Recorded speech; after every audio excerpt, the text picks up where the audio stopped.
Hi. ఫిబ్రవరి నెలాఖరులో Persian గల్ఫ్లో మొదలైన యుద్ధ మేఘాలు కేవలం భౌగోళిక రాజకీయాలకే పరిమితం కాకుండా ఒక దేశపు వెన్నెముకను ఎలా విరిచేయగలవో చెప్పడానికి పాకిస్తాన్లో ప్రస్తుతం నెలకొన్న పరిస్థితులే నిదర్శనం. ఇరాన్ ఇజ్రాయెల్ మధ్య చెలరేగిన యుద్ధం పాకిస్తాన్ను చీకట్లోకి నెట్టేసింది. ఇంధనం కోసం పూర్తిగా దిగుమతులపై ఆధారపడే ఒక బలహీన ఆర్థిక వ్యవస్థ సప్లై చైన్ దెబ్బతిన్నప్పుడు ఎంతటి వినాశనాన్ని ఎదుర్కొంటుందో ఈ సంక్షోభం స్పష్టం చేస్తుంది. యుద్ధం పర్షియన్ గల్ఫ్లో జరుగుతుంటే దాని మరణ శాసనం మాత్రం ఇస్లామాబాద్ వీధుల్లో వినిపిస్తోంది.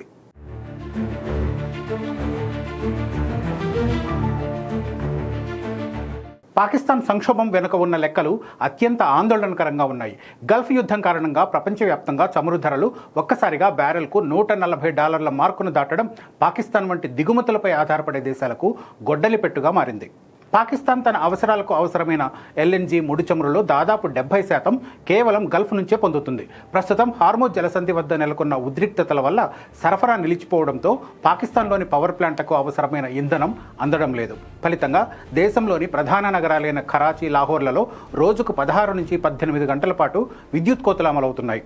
ఇది కేవలం సాంకేతిక వైఫల్యం కాదు, దశాబ్దాలుగా ఇంధన భద్రతను విస్మరించిన పాలకుల వ్యూహాత్మక ఓటమి.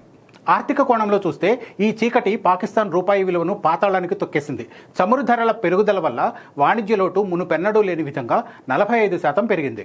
పాకిస్తాన్ విదేశీ మారక ద్రవ్య నిల్వలు కేవలం 2 వారాల దిగుమతులకు సరిపడా మాత్రమే మిగిలి ఉండడం ఆ దేశాన్ని దివాలా అంచున నిలబెట్టింది. పాకిస్తాన్ ప్రభుత్వం అత్యవసరంగా ఇంధనాన్ని కొనుగోలు చేయడానికి అంతర్జాతీయ మార్కెట్లో ప్రయత్నించినప్పటికీ మితిమీరిన ధరలు, క్రెడిట్ రేటింగ్ తక్కువగా ఉండడం వల్ల ఏ సరఫరాదారు కూడా ముందుకు రావడం లేదు. అది ఒక రకమైన ఆర్థిక దిగ్బంధనం అని చెప్పొచ్చు. ఇక్కడ యుద్ధం నేరుగా చేయకపోయినా దాని ప్రభావం మాత్రం దేశాన్ని ఊపిరి ఆడకుండా చేస్తుంది. పాకిస్తాన్ పారిశ్రామిక రంగం ఈ విద్యుత్ సంక్షోభంతో కుదేలైంది. ముఖ్యంగా దేశానికి ప్రధాన ఆదాయ వనరైన టెక్స్టైల్ పరిశ్రమలో ఉత్పత్తి 60% మేర పడిపోయింది. విద్యుత్ లేకపోవడంతో యంత్రాలు మూలన పడ్డాయి. లక్షలాది మంది కార్మికులు ఉపాధి కోల్పోయి రోడ్డున పడ్డారు. పరిశ్రమలకు విద్యుత్ ఇస్తే గృహ అవసరాలకు ఉండదు, ప్రజలకు ఇస్తే ఆర్థిక వ్యవస్థ నడవదు. ఇలాంటి క్లిష్ట పరిస్థితుల్లో ప్రభుత్వం చేష్టలుడిగి చూస్తోంది. ఎగుమతులు నిలిచిపోవడం వల్ల వచ్చే డాలర్లు ఆగిపోయాయి. ఇది మళ్లీ ఇంధనం కొనడానికి అవసరమైన నిధుల కొరతకు దారితీస్తోంది. ఇదొక విషవలయంలా మారిపోయింది. దీని నుండి బయటపడడం ప్రస్తుతానికి అసాధ్యంగా కనిపిస్తోంది. పాకిస్తాన్ ఇంధన విధానం ఎప్పుడూ ఒక పేకాటలాగే సాగింది. స్వల్పకాలిక ప్రయోజనాల కోసం దీర్ఘకాలిక ఇంధన భద్రతను విస్మరించడం వల్ల ఈ పరిస్థితి దాపురించింది. ఎల్ఎన్జీ ధరలు తక్కువగా ఉన్నప్పుడు దీర్ఘకాలిక ఒప్పందాలు చేసుకోకుండా స్పాట్ మార్కెట్పై ఆధారపడడం పాకిస్తాన్ చేసిన చారిత్రక తప్పిదం. ఇప్పుడు యుద్ధం కారణంగా స్పాట్ మార్కెట్లో ధరలు ఆకాశాన్ని తాకడంతో పాకిస్తాన్ కొనుగోలు శక్తి పూర్తిగా నశించింది. తన సొంత వనరులైన బొగ్గు లేదా ఇతర జల విద్యుత్ ప్రాజెక్టులను సకాలంలో పూర్తి చేయకపోవడం, కేవలం దిగుమతి చేసుకున్న ఇంధనంపైనే దేశ భవిష్యత్తును పణంగా పెట్టడం ఆ దేశ దౌత్య ఆర్థిక మేధస్సుకే సవాల్గా మారింది. పాకిస్తాన్ ప్రజల జీవన ప్రమాణాలు దారుణంగా పడిపోయాయి. విద్యుత్ లేకపోవడం వల్ల ఆసుపత్రులలో అత్యవసర చికిత్సలు నిలిచిపోతున్నాయి. మందుల నిల్వకు అవసరమైన కోల్డ్ స్టోరేజ్ సౌకర్యాలు కూడా దెబ్బతిన్నాయి. పాకిస్తాన్లో నిత్యావసర వస్తువుల ధరలు 40% పైగా పెరగడం సామాన్యుడి నడ్డి విరుస్తోంది. పెట్రోల్ బంకుల వద్ద కిలోమీటర్ల మేర క్యూలైన్లు కనిపిస్తున్నాయి. ఇంధనం కోసం గొడవలు జరుగుతున్నాయి. ఒక దేశం ఫెయిల్యూర్ స్టేట్ వైపు వెళ్తోందనడానికి ఇవన్నీ సంకేతాలు.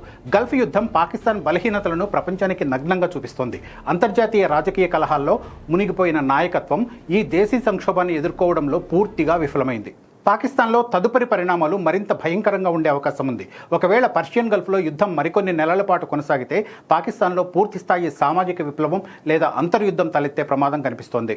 పాకిస్తాన్లో విద్యుత్, ఆహారం లేని జనం రోడ్లపైకి రావడం ఇప్పటికే మొదలైంది. ప్రభుత్వ యంత్రాంగం పట్ల ప్రజల్లో ఉన్న నమ్మకం పూర్తిగా సన్నగిల్లింది.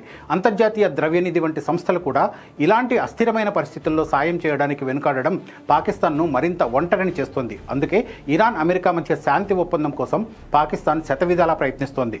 యుద్ధం ఒకచోట జరుగుతుంటే దాని పరోక్ష బలిపశువుగా పాకిస్తాన్ నిలవడం భౌగోళిక రాజకీయాల్లోని క్రూరత్వానికి నిదర్శనం. పాకిస్తాన్లో ఇప్పుడు అలుముకున్న చీకటి కేవలం విద్యుత్ కోత కాదు, అది దశాబ్దాల అసమర్థ పాలన, తప్పుడు ఆర్థిక విధానాలు, అతిగా ఇతరులపై ఆధారపడే తత్వానికి ప్రతిబింబం. పర్షియన్ గల్ఫ్ యుద్ధం కేవలం ఒక ట్రిగ్గర్ మాత్రమే.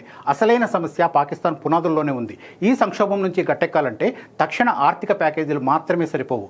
దేశపు ఇంధన వ్యూహాన్ని సమూలంగా మార్చాల్సిన అవసరం ఉంది.